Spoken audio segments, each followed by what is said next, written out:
đò một te hay nè, một te này một tắc này, tại một te bánh giấy smile thằng em chưa cuông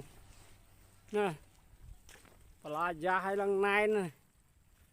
smile đó rồi trong cô thợ pan đó nè, hỗn lệch bát này sật phơi, học lấy cho thế này,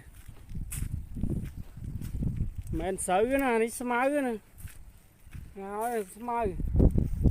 bây giờ là lạnh tắc tí chứ này đó là rục rua với smile sẽ là giá này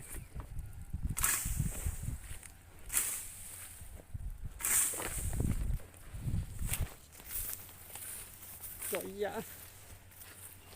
hàn màu mà sẽ nằm chiêng đó là đây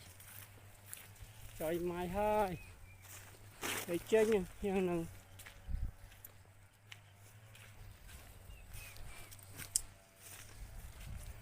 ô vậy lật khơi bên đó là này lật cây lừa đồ bốc nè lật cây mình khoa xi nè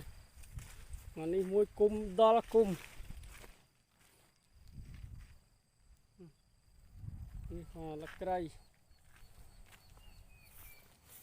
mình đi nhây ngọt ơi đâu hết rúa chứ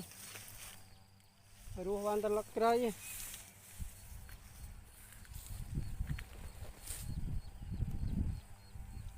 cây bên lọ nó đi từ lâu mà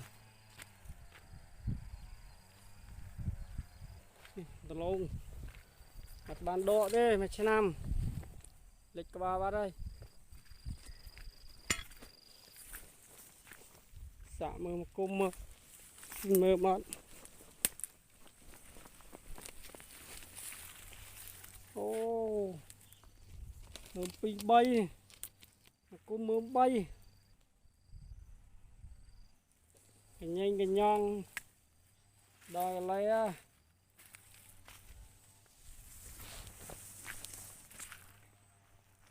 bay ấy không